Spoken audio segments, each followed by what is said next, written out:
Welcome to Unleash Your Courage. This is your host, Angela Schroeder. On this show, we talk about taking your life and your business to the next level by stepping outside of your comfort zone and facing your fears. What sets apart those people who are the best leaders, the most successful, the happiest, learning to use, borrow, and loan courage well. This week, we have JC with us. Super excited. Thanks for joining us. My pleasure. Thank you for having me. Absolutely. So I met JC a couple of weeks ago when I was speaking at Clipicon in Las Vegas and heard him speak on leadership and culture, which we will dive into later in the show. And you are just a powerhouse in the industry. So excited to dive into lots of things. Are you ready for this? I don't know if I'm ready. We just had a little bit of technical fun issues with a microphone, but hey, we're here. We're live. I feel like we're just like on mute, just trying to do sign language with each other. But hey, that was me. I always have a lot of problems with the technology. But I tell everyone, this is a show all about getting uncomfortable. So I try and make my guests as uncomfortable as possible. So get ready. Off to a good start. Yeah, that was on purpose. Okay, so instead of me telling the audience how awesome you are, I like to have the guests just tell us a little bit about you. So go ahead. Yes. So thank you again for having me. JC Chanowsky, coming from Hampstead, North Carolina, near Wilmington, North Carolina area. Been an entrepreneur pretty much my whole life. My father was an entrepreneur, my grandfather in the construction industry. Started out in middle school, singing some candy to kids, got in trouble by the principal. As I grew older, I found that college wasn't for me, so I joined the military at the age of 24. I served 5 years in the military, got out thinking that, hey, I've got all this experience in the military. I can go do whatever I want. Good to go. I quickly found out that was not the case. Being a security master at arms in the Navy doesn't make you qualified to do a lot of things outside the civilian side, outside of security. So I dove deep into the entrepreneurial world, did a bunch of research, and I always enjoyed landscaping. And I quickly found out in Wilmington, North Carolina, there's a ton of landscapers back in 2009. And I was like, well, if there's already a mass flood of them, I don't need to be the next guy. So I found the pressure washing world through the forums and did a bunch of research on that. So in 2009, with my father, Brian, we started Cape Fear Pro Wash. It was fun. I loved doing it, get outside, get to see the changes we can do to the houses. You know, it's immediate results. The house is dirty. We made it clean. Everybody was happy. We got paid. Great. 2010, I got called to go back overseas for the military. So I put my part as the owner on hiatus. My father kept the business running, and I was pretty much gone for almost 4 years. And my dad he ran the company and answered the phones, did the jobs, what he needed to, but we weren't really building the business. 2014, I come back. Still full-time Navy, still doing part-time Cape Fear Pro Wash. And 2016, I was at a trade show for pressure washing, and I found the world of Christmas lights, where you can make money hanging Christmas lights. And I love Christmas. Like, Christmas is life. As you can see, I wear my jacket everywhere I go. I love the holidays. I love getting out there on Thanksgiving Day, hanging the Christmas lights, and then having them all up at night. All the neighbors would come out and be like, what'd you do this year, Clark? And they always call me Clark Griswold growing up, because I just like adding lights. And when the season was over, I'd go buy more lights and put them up next year. So we started Patriot Illumination in 2016, hanging Christmas lights for the community. And that's where my entrepreneurial journey really started to blow up and go from there. I had so much fun doing the Christmas lights. It was just so fun to be able to bring joy and experiences to our customers and to the community. And then 2019 is where I met a good friend, mentor, coach, Pat Clark of mine, really kind of talked to him about a lot of high-level things. He introduced me to a coaching world that he was a part of, Conquer. That changed everything. And then we started doing what business owners should do: hire, implement, systemize, and grow the company. And 2019, we went from just Brian and I doing everything to, at our peak, we had 22 employees, or I like to call them team members. I don't like using the word employees, but 22 on our team. And we did just over $1.7, $1.8 million last year in Christmas lights and pressure washing. And that's the entrepreneurial journey of me. Awesome. Well, we're going to dive into parts of that, but let's talk about the Christmas jacket, the infamous Christmas jacket, and why you wear it everywhere. So Christmas is life. Christmas, I can watch Christmas movies in March. I'll watch them in December. I get excited. Like when I travel with the kids and we see a Christmas store, I'm like, girls, look. And they're like, Dad, no, like, no, not even a maybe. And I'll go into the Christmas store. I don't even care what time of year it is. I'm going there. But I had the jacket for a while and I started buying a couple more. And recently in the last 4 years, I started doing a lot of traveling in the holidays. And I would take the jacket with me around the airport. And a lot of people look at me like, well, why are you wearing a Christmas jacket in October? You know, we're not even done with Halloween. But then a lot of people look at me and just look up and smile and they get excited about it. And I found that Christmas is very special to a lot of people for many reasons. And by wearing this jacket, if I'm able to bring a smile to somebody that's having a bad day or just bring back a good memory for them of when they were a child or even just recently and impact one life every single day by wearing this jacket and me looking silly, I don't care what time of year it is. I was wearing it 2 weeks ago in Moab, in Salt Lake City, you name it. I'll wear this jacket everywhere. It's just knowing that the possibility of impacting one life, bringing a smile, changing somebody's day because of this jacket is why I do it. And I love it. And I'll keep doing it every single day I travel. And I look forward to just seeing the next person walking through the airport and just look up at me and smile. And that's why I do it. And that's why I love wearing them.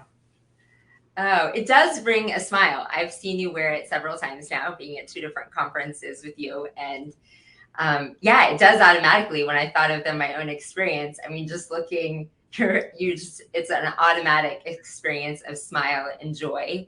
And I didn't really think about that, like how it made me feel of whether you're laughing with you or whatever, the joy that it brings, until listening to you on your lives tell the story about it. Yeah, I think for a while, everybody's like kind of joking about it. Like, you know, where's the jacket or why are you wearing the jacket? And now it's, why aren't you wearing the jacket? So it's almost expected from my friends and people in the industry. But again, it's still, literally 2 weeks ago, flying through the airport and same thing. I've had flight attendants stop me and dance, like just start playing some Christmas music and dance. Like, even doesn't matter where I go. It could be the gas station, the grocery store. The kids they just give up on me. They just know it's going to happen. But it's just so fun seeing people just get so excited about a jacket because it just brings back so many amazing feelings for them. So I'll keep doing it. And if I can encourage others to do it too for the same reasons, we'll just start a trend. It does. It's fun watching how much it sprinkles joy into the world. So why not? I love that you're intentional about that. All right, we have lots of Facebook comments. If you're not already registered with StreamYard, we can't see who you are. Ryan, hello. And so if you're not registered with StreamYard and we can't see who you are as a comment, just tell us who you are. But thank you for the people that are commenting, letting us know you're here watching on Facebook, or if you're listening on Turf Stuff Radio, thanks for being here live.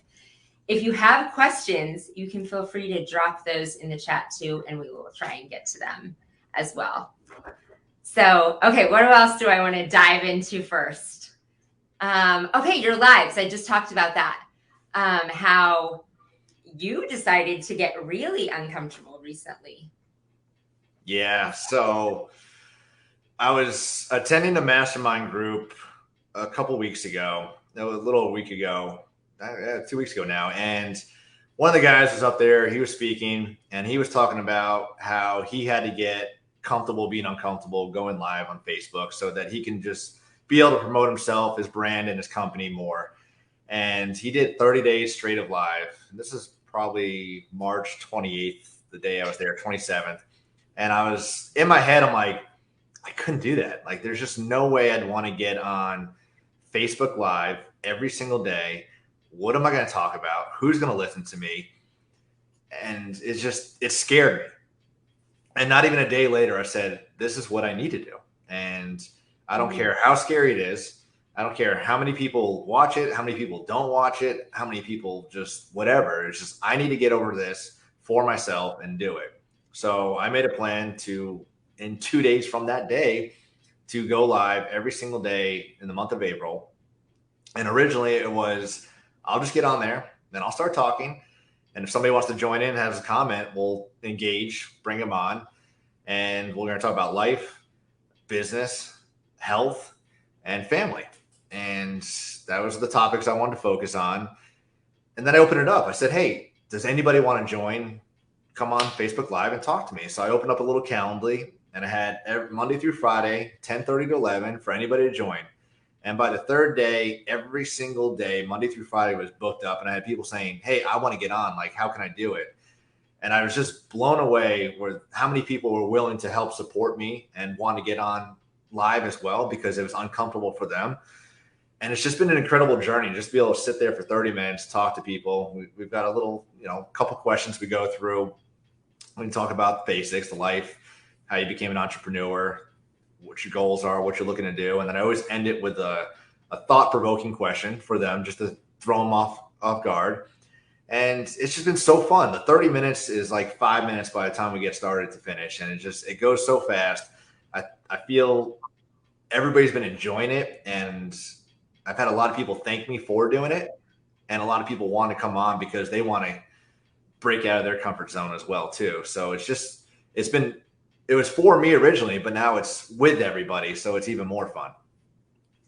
It's been fun to watch your journey on it. You did the first one when you were in South Carolina.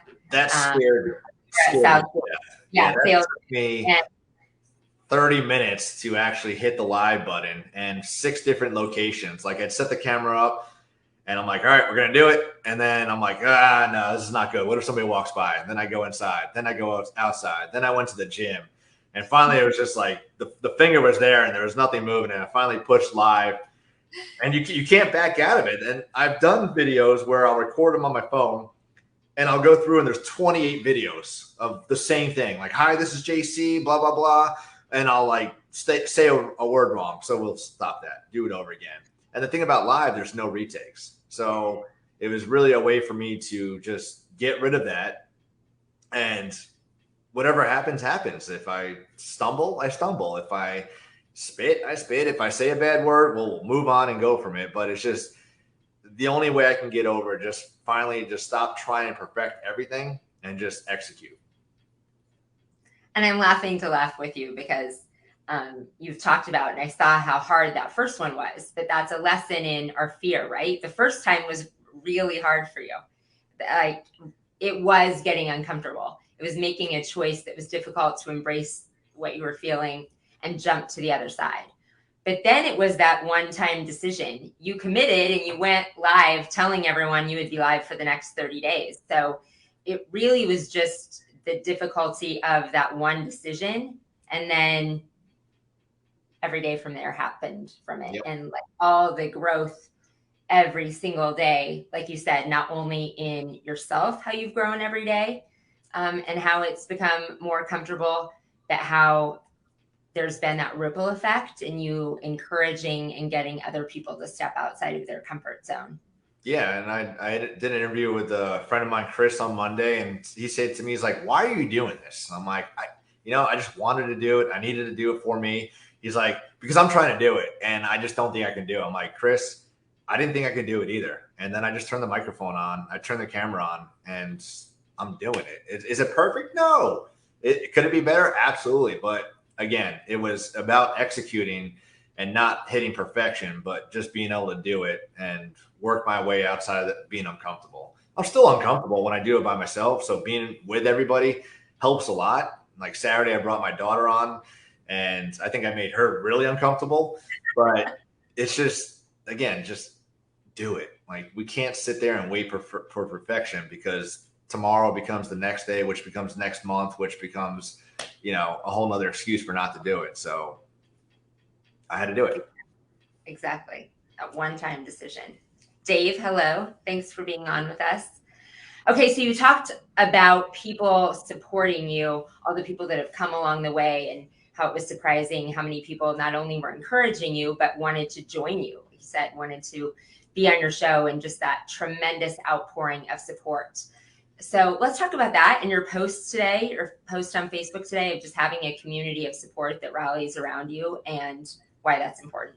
Yeah, it's the people you surround yourself with, they can lift you up or bring you down. And I've learned that over the years. And I've changed the relationships I've had with people over the years because I can see, who wants to see you grow and who just wants you to keep the status going, the status quo.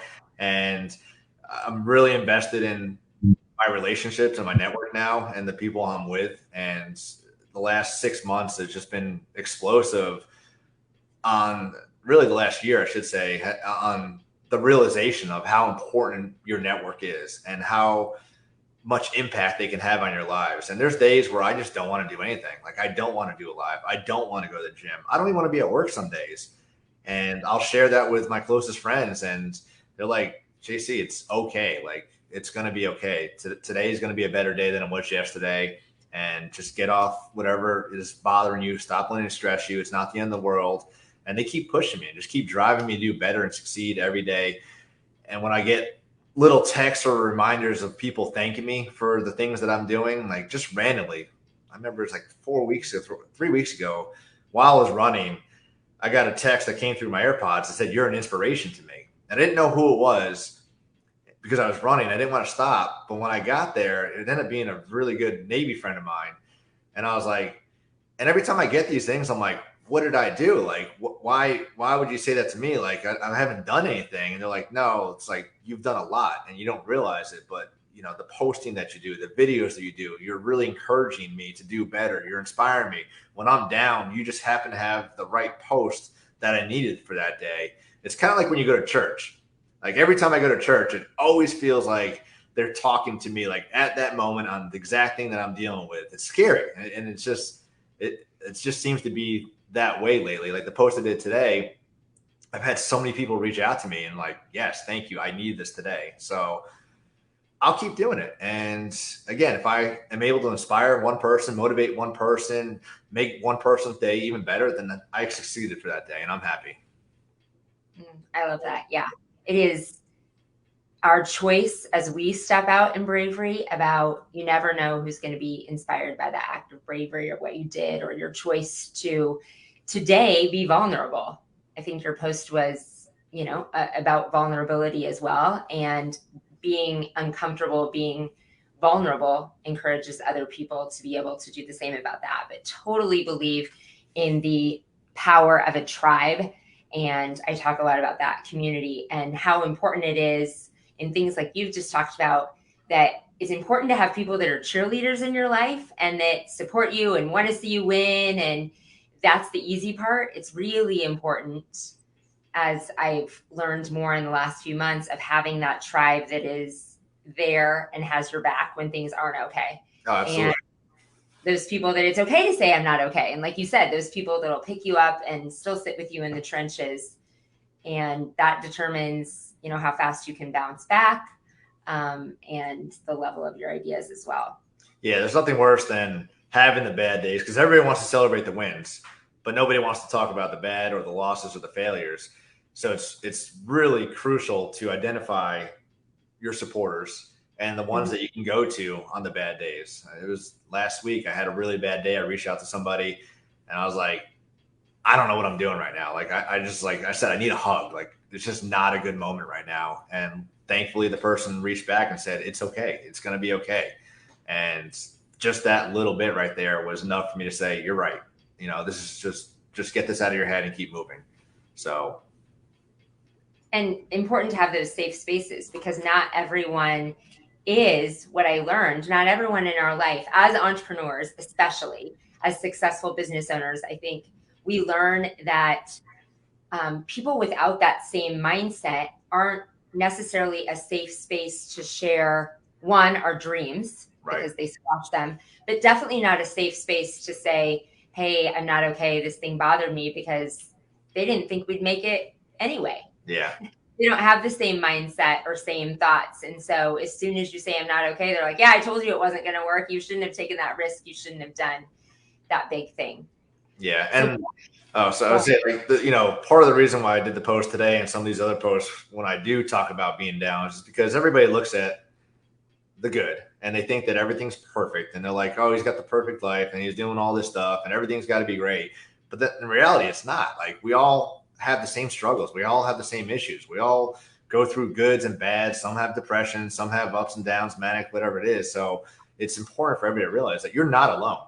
And whatever you see on social is usually because people want you to see the goods. And I'll highlight the bads too, because I'm not perfect. I get things wrong. I fail as a father. I fail as a son. I fail as a business owner, and that's okay. So I just like highlighting those things so people know, like, you are not alone. Like, if today was a bad day for you, it's probably a bad day for somebody else too, and we're all going to get through this together. So it's just important to recognize that. Don't think that you're on the bad luck side and nothing's ever going to go right for you, because it just might happen to be a bad phase for you, but things will get better and you are not alone. So it's important to reach out and talk about those things so it doesn't get bottled up and you can express your feelings, like you said. Yeah. No, that's so key. That's a good point. Letting everyone know that they're not alone. We have to take a quick commercial break and we'll be right back. If I can play the commercial, it's always a fun guess.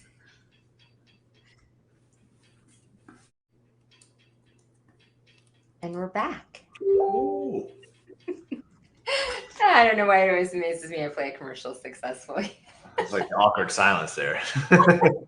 It is awkward silence to you and to some of the people on Facebook. I don't know. There's not perfect technology. Oh, goodness. Hey, David. Thanks for being with us. David is local here in Omaha. Great blonde and landscape person. So thanks for being on. Okay. Where are we diving in next? So bridging on the last thing that we were talking about, that you were letting people know you're not alone, and, you know, saying the good and the bad and not just the typical social media highlight reels. In your talk at Clipa on leadership and culture, you talked about this, my bridge to that, toxic positivity. And so many people are putting that out there in so many ways, not only as leaders, but as that fake social media, like everything's good in my life, everything's positive. So now we're going to use that into talking a little bit about leadership and culture. Cool. What would you like to talk about? Whatever you want. Let me let you into that. It is to talk though, so I can just fly. I told you, my goal is to make you uncomfortable. Now, which do you want to talk about? Building a good culture, being a good leader, whichever you want. Yeah. So, you know, the thing about leadership, and I learned so much from my military experience, 19 years in the Navy, fortunate enough to make it to the rank of Chief Petty Officer, which only 10% of the Navy actually are able to make it that far. It might change a little bit over the last couple of years, but is that everyone is a leader.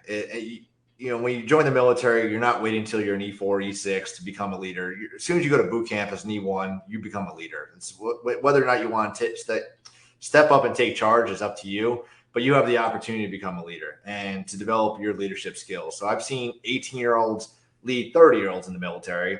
I've seen E1s lead E8s in the military, or E3s lead E8s. You know, it just depends on what you do. So it's important to understand that as you hire and employ people, that they should be developing leadership skills. They shouldn't wait till they're operations managers or lead technicians. So get that mindset right in them that you are a leader, and my kids are leaders, and, you know, youths out there are leaders, coaches are leaders, and all those things. So it's important to understand that everybody is a leader, and no matter what you're doing, somebody's watching you. So it's important to just know what you're doing, know what you're saying. And another great skill that I had a commanding officer teach me many years ago was, as he was through his military career and he had several leaders, he would find the good and the bad in those leaders.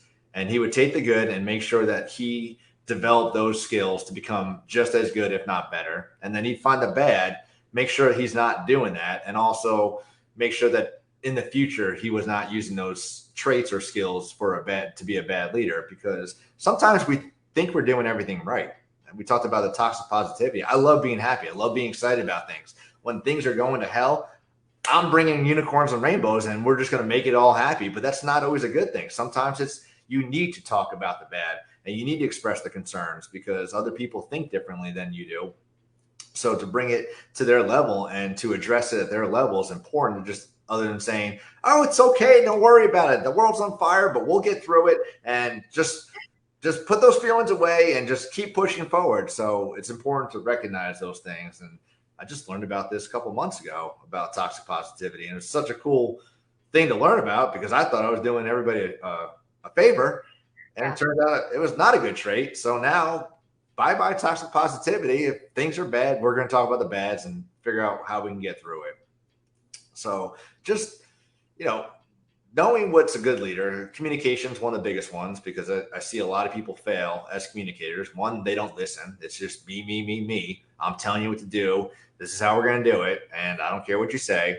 So being an effective communicator and understanding how people receive communication is very important, because not everybody will receive communication the same way. Some people you can tell, hey, go make this happen, and they're going to make it happen. Some people you need to show them, put it on paper, give an example. And it's important for you to understand that, because if you give them a mission or a task and you don't communicate properly and they do it wrong, then you're going to get angry with them and they're going to look like a failure and they're not going to want to try. So it's real important to get on the level of your team and understand the different levels of communication that's needed to make them successful. Absolutely. Communication is so key. And we talked a lot about a couple of these areas that you identified 2 weeks ago when Joe was on and talking all about a lot of times we're not listeners, like you said, and we don't really think about how our communication makes those in our charge, our team members feel. And taking a moment to not only listen, but realize the communication isn't about us, but how are we making them feel in each and every conversation. And then I liked when you said, are we really conveying the expectations clear? So many times, again, as dominant business owners, and especially as visionaries, we're not the detail people, and are like, go execute, go get that done, and fail to say exactly how we wanted it done or the expectations, and then get frustrated when it falls short. And we just aren't using the right language many times. In Joe's speech that he did our mastermind, it was hilarious, from Schitt's Creek. They're doing this scene of, what does fold in the cheese mean? It's in the recipe. Just fold it in. And they just go back and forth. What do you mean fold in the cheese? What does fold in the cheese mean? And so his statement was, what is your fold in the cheese? What do you always say to your team members that you're expecting to get done, that you're just using the same verbiage over and over and over again, and like beating your head against a wall, and they don't know, and you're not listening to their questions either. Yeah. And another thing that's important to recognize is you're not going to be the same leader today as you are from a couple of years from now. And I'm not the same leader I was 10 years ago. And I'm constantly trying to evolve to be the best version of myself, for my team, for myself, for my kids. And one thing that I found a while ago, I used to micromanage everything. I wanted everything my way. It had to be my way. It had to be perfect, or else it wasn't getting done right. I had to let go of that. And that's hard for a lot of people, because they feel that if it's not up to their expectations and completely perfect, what is perfect, that it's not good enough. And that's where we fail short as leaders, because now we're constantly looking over the shoulders of our team and correcting them. And it's like, this could have been done better. This is how I would have done it. Well, was it done? Yes. Was it the mission complete? I always like to use the word mission. Was the job done? Whatever it is. Yes. Was it completely to your standards? No. But guess what? It was still done. Everybody was safe. The customer's happy. So great. Celebrate it. They did something. They didn't need your step-by-step evolution to make it your way. And they got the job done. You're able to focus on other high-level things. And I remember my Joe, operations, he used to call me. He's like, JC, I'm on this job. What would you do here? And I'm like, Joe, what would you do? And he's like, so blah, blah, blah, blah, blah. I'm like, cool, do it. Is it exactly how I would do it? No. But I wanted to empower him to feel comfortable to take on those tasks without having to call me. So over the months, the calls got less and less and less. And he just felt comfortable making the decision on his own, build his confidence, empowered him to do his job, become a better leader himself. And I'm like, Joe, what happened to the calls? He's like, oh, I knew you were just going to tell me. Just go ahead and do it. So, if it wasn't a disaster or unsafe, then I'd be like, Joe, this is how I would do it. Probably I just let it go and he'd get it done. He felt good. I could focus on other things and it was a win. Those are the words that we need to remember that are so hard. I reference it a lot as hanging on with a tight fist, or just completely letting go. And it's hard to do that, but you can't ever take your business to the next level. As you know, you can't ever remove or replace yourself until you let go of all, and can be completely hands off. Because if they're always coming to you, if you're not empowering them, and I love the example you used of coming to you with questions, because there's no way to grow as a business owner if you have to constantly be in the middle of questions or be in the middle of everything. Yep. So you got to trust in them, and then they'll trust in you, and you'll be amazed at the things that can come from that. Exactly. I need that reminder. I'm going to circle it right on my board somewhere. I always need to, that's always the thing I need to do is let go. Okay. Culture. What about, no. I want to skip back. Squirrel. Back to the squirrel. I got distracted. I didn't want to miss this on the leadership part. Whether you talked about it in your speech or I've heard you talk about it on another platform. Also, as leaders, our emotions, getting our emotions in check that don't come out on our team. Yeah, so that falls under leadership and culture. That they really tie into each other. It can be the bridge. Yes, because your culture has to be 24/7, and we all know as entrepreneurs that we have a lot of stress on our hands, and we try not to bring it into work. We try not to express it around our team because we don't want to distract them with our concerns and our worries. But a lot of entrepreneurs have a hard time doing that, and they wear their emotions on their sleeve. And then when they walk in or they get a bad phone call, immediately they snap, their emotions change, and all of a sudden it's like, oh God, is JC in a bad mood? I can't talk to him. I got something I got to ask him, but he's pissed off right now. So let's just let him breathe for an hour or two. So it's constantly your team will be on edge, and they're like, is today a good day or today's a bad day? It's Monday. Mondays are usually bad. So we should probably just wait till 9:30, and then we'll start approaching him and just maybe see if he had his coffee yet. So it's important to be able to check your emotions and control how you approach your team when something's going wrong, because the last thing you want to do is just have that culture go really good, everybody's happy, and all of a sudden you're bad, now it's down, and then it's up and it's down. So if you can keep it consistent, if you're having a bad day, that's fine, that's okay. Not everybody needs to know about that. Not everybody needs to feel your frustrations at the office, because they want to be comfortable to come to you at any point in the day and say, hey boss, I've got a question, or hey boss, this is what we need to work on. So that's why as a leader, you need to be able to recognize that and control your anger, control your emotions when something does go wrong. If it's a good thing, let's talk about it. Let's celebrate the wins. And if it's personal, it's bad, the office doesn't need to know about that. The team doesn't need to know about that, because they need to stay consistent, and they rely on your consistency to perform throughout the day. Absolutely. And you have such a powerful message in that. I'm glad you tied it all together. If I just would have stayed out of the way, you would have skated us right into talking about the squirrel back, right? Okay. Oh, you have built such a great culture, and talk more about the elements about that, breakfast, you making breakfast for the team, other things that you intentionally build culture.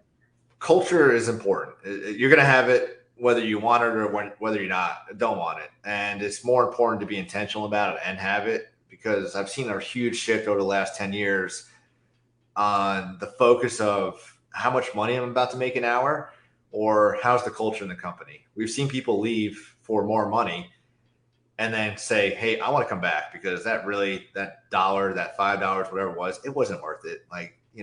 There's no value there. They don't care about me. I'm just a number. And you appreciate me. You care about us as a family. You care about us as a team. Again, I take away the word employee. We're a team. We want to build everybody up, coach them through things. So it's important to establish your culture and make sure that it's a positive culture, so that you want your team to want to come to work. You want them to want to be there, not feel like they have to come there. I'd say we like to create careers, not jobs. Careers are long-term, jobs are temporary. So whether you're hiring seasonal or full time, it could still be a career because you never know the talent you're going to get from them. And they might just be the next rock star that you need to bring onto your team full time. So just get rid of that and focus on everybody as a one, everybody as a whole, as a family. I love the word family. I bring my kids all the time. We have dogs there running around usually. Even when we have the UPS and mail person come through, they're like, wow, this place is amazing, because we have photos of our team on the walls. We don't have Jordan doing dunks saying success, or somebody climbing a high mountain saying reach the peaks or something like that. Not that there's anything wrong with that, but we have our family on the walls, the team, so that when people come in, they see that, they can envision themselves and say, like, I want to be on that picture next year. And they have something to strive for because they have something to be a part of now. So it's just real important to figure out your culture and make it work, make it fun, make it exciting for them. We do the breakfasts. I've had my daughters come in and take down the items that the people want for breakfast and then go serve them, because we're no better than everybody there. We're all a team. We work beside each other. So I want everybody to understand that, like, I'm there with you, for you, as a team. I love that you bring your girls in to do that too, because it does create even that stronger sense of, like you said, making people feel not only like they're not employees, that they're team members, that this is all a big family. Yeah, and the kids love it, and the team, they love it. They'll play jokes on people. They'll write. I got our Patrick. I mean, he'll come in days and just have 50 sticky notes all over his computer with different things that my daughter would write for him. And it's usually just funny things. And he's like, don't I ever get a serious note? And then I think one day out of the last 2.5 years, he got something like, good job. But usually it's just, it's just poking fun and stuff. So it's nice that the team respects my kids, and my kids absolutely love everybody there. They know them by their first name, and they look forward to seeing them. They get more excited about going to the office than they do going home. So. Yeah, culture is so important, and you do it intentionally and on so many levels. Like you said, realizing how your tone and your emotion sets the tone for the culture every day. And no matter, like you said, how much work you do to really build up a culture, you as a leader and your emotions can completely destroy what you've so intentionally built. So being present in that, and then intentionally those acts every day of building what that is that you want, building that family. People think, like you made a reference to people leaving because they make more money. And so many people think, I think Joe shared that when he was on too, 80% of people think, 80% of management thinks that people leave for more money, where in fact, 80% of people leave because of the person that was their leader, the one person that's their direct leader or someone in leadership, and how that made them feel, which is much more important to people. Yeah, it used to be, how much could you pay somebody? Now it's how much do you value somebody? Yes. And that they feel like not only that they're a part of family, but as you said, that this isn't a job, that they know that it's career, that you're invested in their long-term, and there's a long-term plan for them there as well. Yep. So we talked about family in the culture. Talk a little bit about your family and how you weave in being a dad and running a business. Yeah, so I'm very fortunate. I got two, I call them warrior princesses, and some days I call them dream killers, but no matter what, I love them to death, and they are my life, and they know this. And that's what's fun about us, is that I can joke around with them all day and every day, but at the end of the day, they know that daddy loves them, and I want nothing but the best for them. And that's, every day I tell them, like, I love you. I was like, you're beautiful. Even today, while I was dropping off my daughter, and she walked out of the room, I was like, your hair looks amazing. And it's just like, I always try and compliment them so they know and feel grateful and appreciated. And it doesn't matter what's going on. It's just, I've got to just make sure I'm deliberate and intentional with what I'm doing with them. So it's fun. It's the entrepreneur side of things. It's something I used to try to like push on them. And I realized like, they were like, no, I don't want this. So I backed off that real quick. And it's interesting to see them progress over the years. Like, they have a little bit more interest in it, but they don't want to be entrepreneurs like me yet. They still want to do the school thing. So I'm not going to be like, you have to be an entrepreneur, because then they're going to just hate it and I want nothing to do with it. So I allow them to be part of the business, and They like going there. They like doing work because they know they're making money. So they get to see that side of it.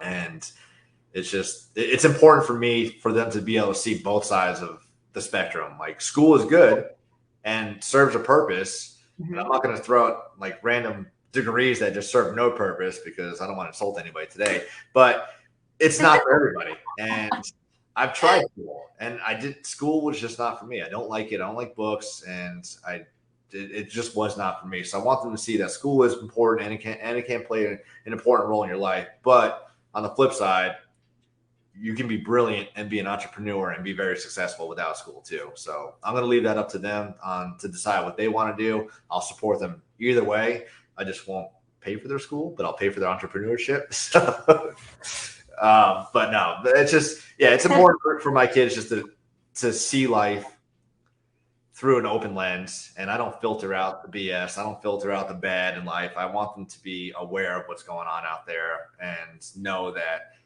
there are good people out there. There are bad people out there, because I don't want to set them up for failure and say, you can be anything you want, but you're not going to be a doctor if you don't go to school and you're not good at school. So I want them to know that there's options out there for them.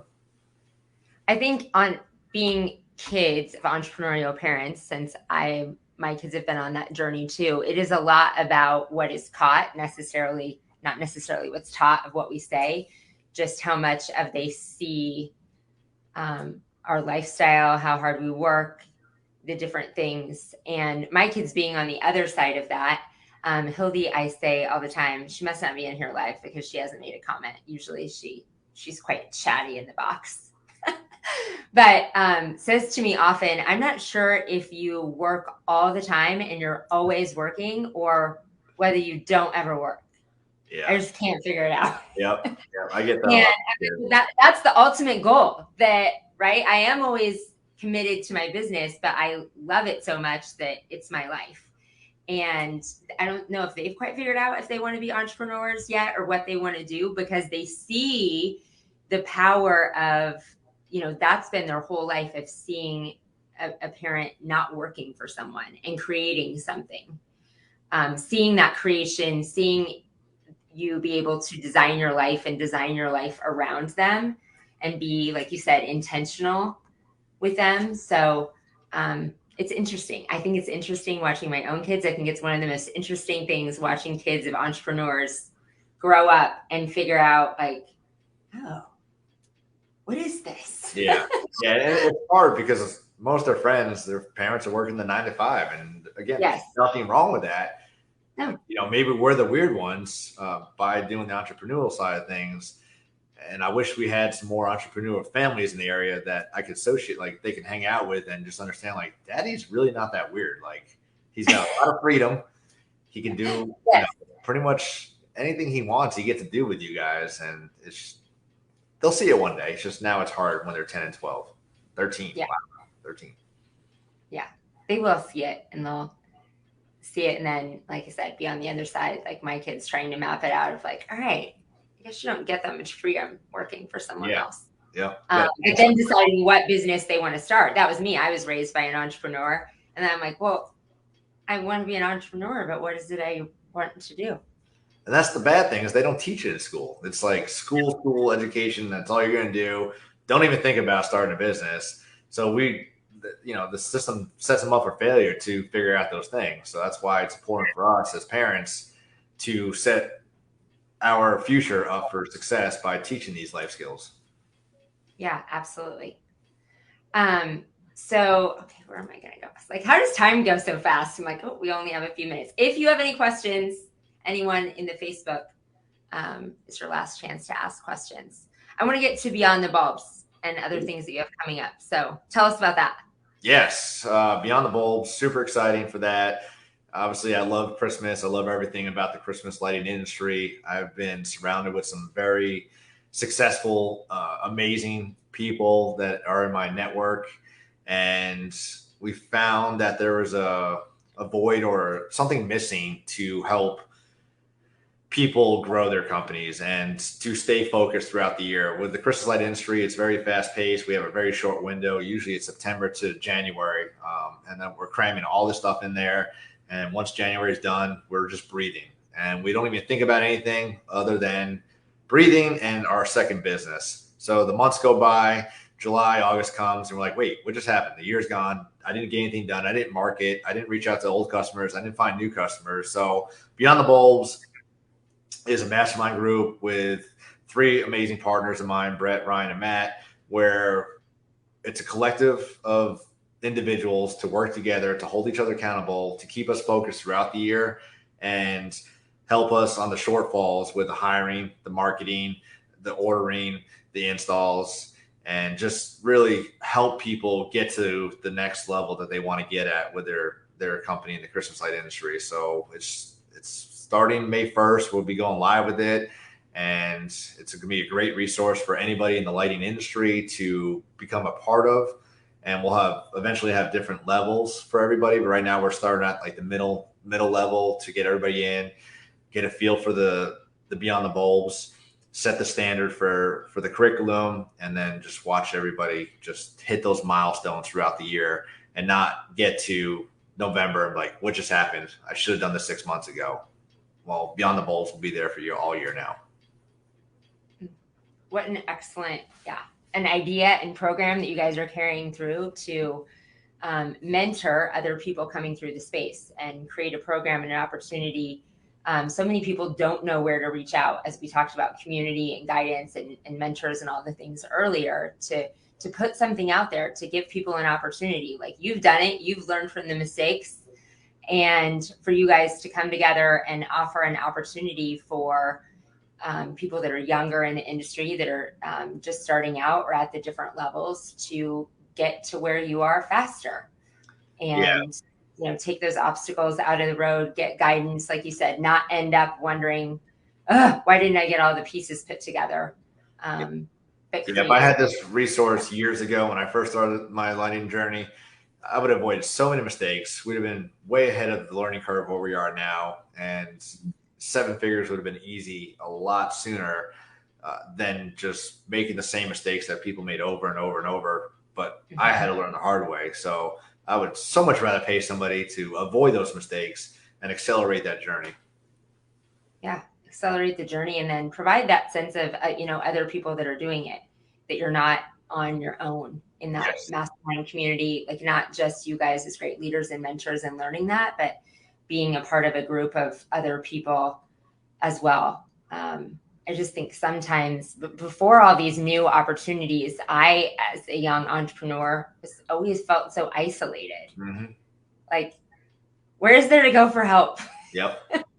And sometimes, these social media groups, they're good, but they become toxic too, because you got people who don't even know what they're talking about, or just people who want to just put everybody down, that you're afraid to ask those questions. And Beyond the Bulbs filters all that out, because it's nothing but positivity, nothing but building each other up and rooting for each other to be successful.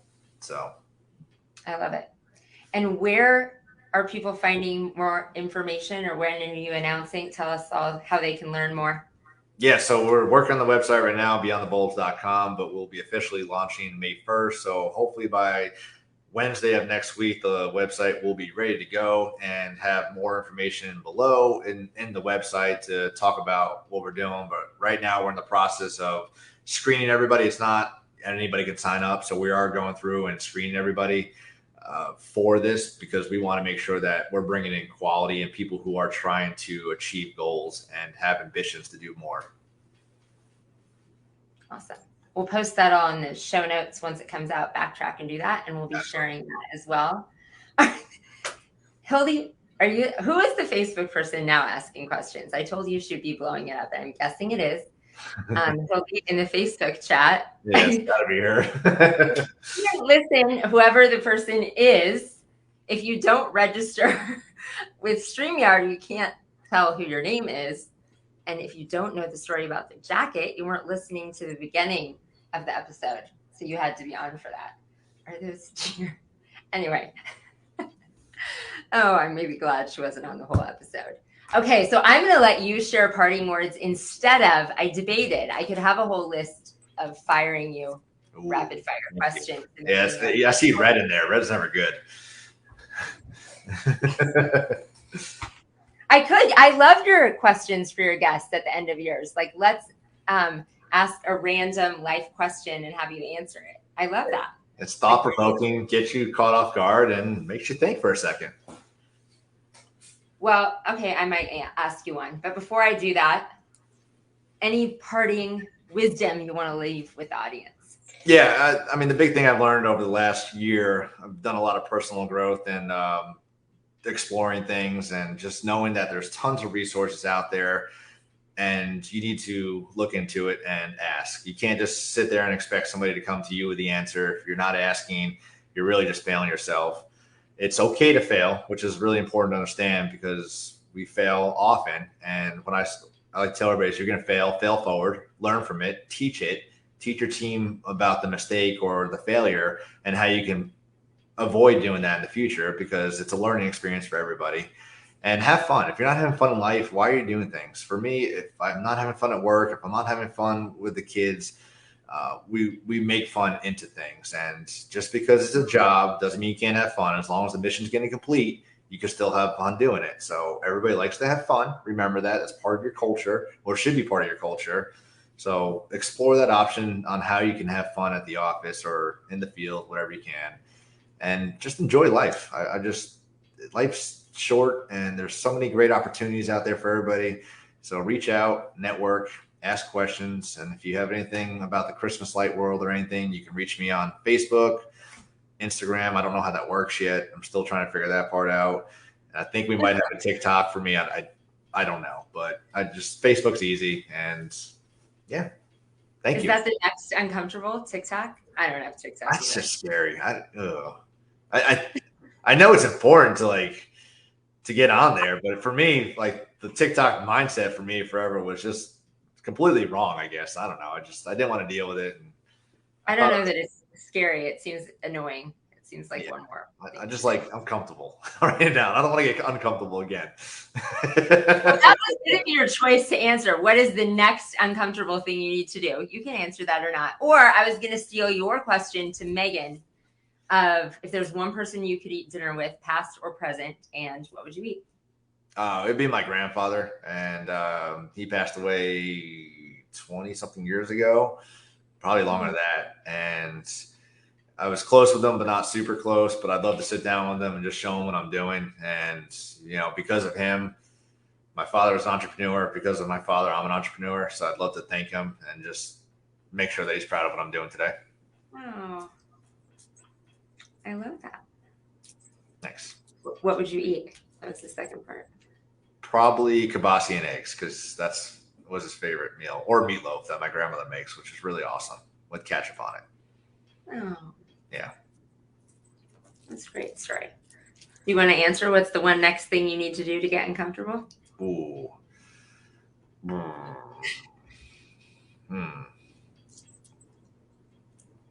Can I say Instagram? No, that's just silly. That's not silly. It's a whole new thing it might be a different way of uncomfortable, but it's hard. I think really, yeah. All right, we're just gonna go simple, because we'll just say Instagram. I'll get uncomfortable and get on Instagram and figure that out. And I think I have like 12 followers right now, so I need to really tighten that up. So if you're not following me on Instagram.